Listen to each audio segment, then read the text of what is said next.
Hi everyone, this is the Michael Myers Fanatic back with another video.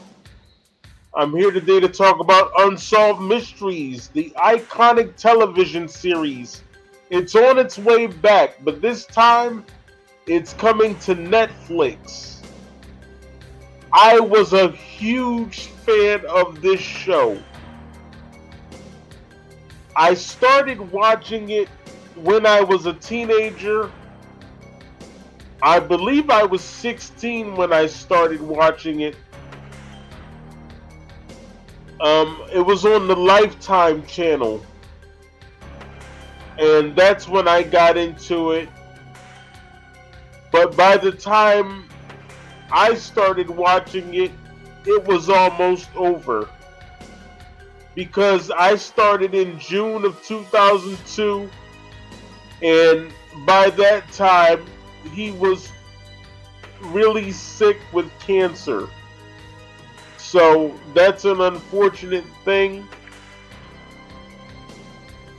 Let me speed you guys up a little bit here on the history of Unsolved Mysteries. It was created by a man named John Cosgrove, Terry Dunn Meurer. I guess I'm pronouncing that right. I don't know. It was a true crime television series, and it was the first of its kind. As you can see, it originally premiered on NBC January 20th, 1987, becoming a full-fledged series on October 5th, 1988. Originally, it was hosted by Raymond Burr and Karl Malden, but then Robert Stack took over. And Robert Stack lasted from 1987 to 2002. As I pointed out, he got sick with cancer. So they basically canceled the show. They did bring it back in 2008, and it was taken over by Dennis Farina. It wasn't as good. No offense to him. Rest in peace to him. It just wasn't as good. I understand that they tried to make it their own thing. It wasn't as scary as it was when Robert Stack was involved with it. Because I remember when Stack had the show, I was always jumping. Like I would watch it, and I'm talking about recently. I would watch it, and my mom would come up behind me, and I would jump out of my skin. I would jump a foot, and that's because of Robert Stack's voice and that creepy music. I watched it a lot in the fall of 2003. They would air it on Lifetime, I believe. One of the cases featured on Unsolved Mysteries that really creeped me out was the case of the East Area Rapist, aka the Golden State Killer. That really scared me, as a teenager. And another case that scared me was the case of a ghost named Isabella Kramer. That was really creepy. That laugh that she had. That was featured in season 6 of the show, of the original run of Unsolved Mysteries. But yeah, like I said, it was a very good show. That soundtrack, man, that soundtrack was spine tingling. Um, I loved their ghost stories. They were really creepy. They did a great job with the show. I used to watch Unsolved Mysteries. I would watch a cooking show called Sarah's Secrets. And I would watch AMC, American Movie Classics, because they would always bring Halloween on. So those were my three things to watch in the fall of '03. Like I said, Robert Stack, he was the man.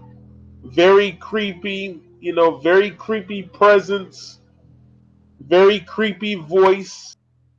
And as embarrassing as it is for me to admit this, because I would like for everybody to think that this video that I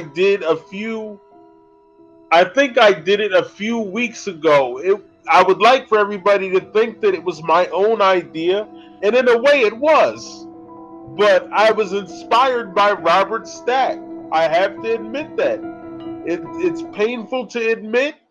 I would like to say it was totally my idea, but the video that I did about Tupac Shakur was inspired by Robert Stack.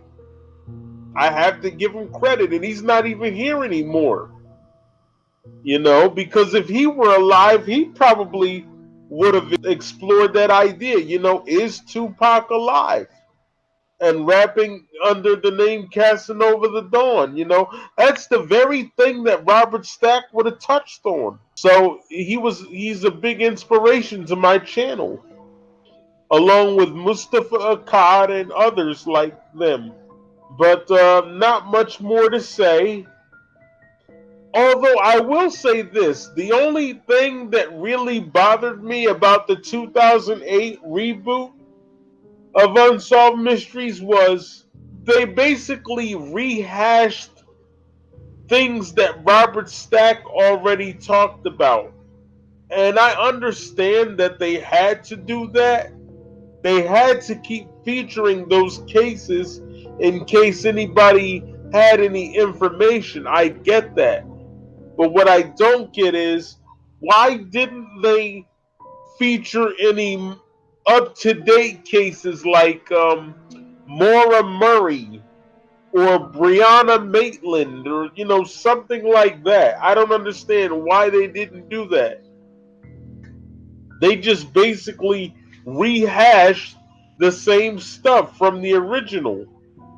And why didn't they do any up-to-date ghost stories and things like that?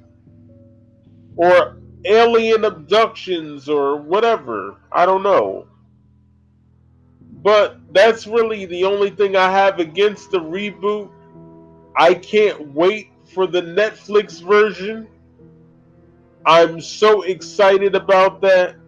And for anybody that wants to watch the original Unsolved Mysteries and the reboot, they can both be seen on YouTube right now for free. It's absolutely free.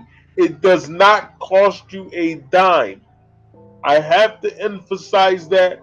You guys should totally check out Unsolved Mysteries starring Robert Stack, Dennis Farina, and Raymond Burr. Like I said, I watched it in the fall of 2003. I've been hooked ever since. I would watch that, watch the cooking show that I told you about, which was on the Food Network, and I would watch Halloween. Halloween always came on AMC. I'm not sure if they bring it on now as much as they used to, but they brought it on a lot back then. But those were my three things to watch. What a creepy soundtrack.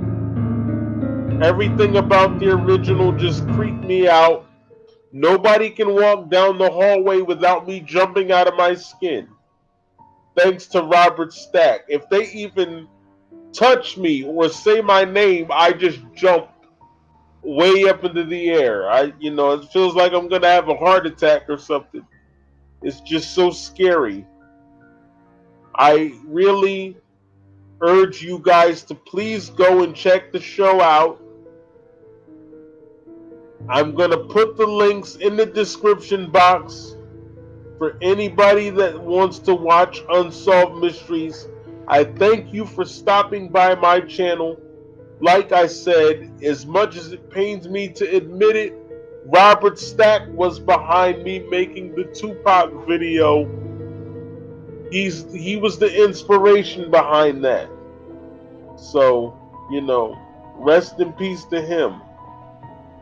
Alright guys, I'm the Michael Myers fanatic. I approve this message. Go check out Unsolved Mysteries awesome show. It was the first of its kind.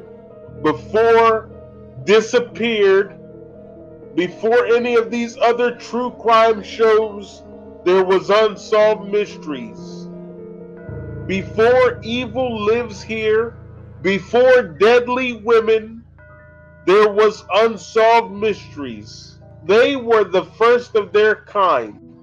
So please go and check it out. All right, guys, you guys have a good one. And in the words of Ellie Cornell from Halloween 4 and 5, don't scream too loud. Bye, guys.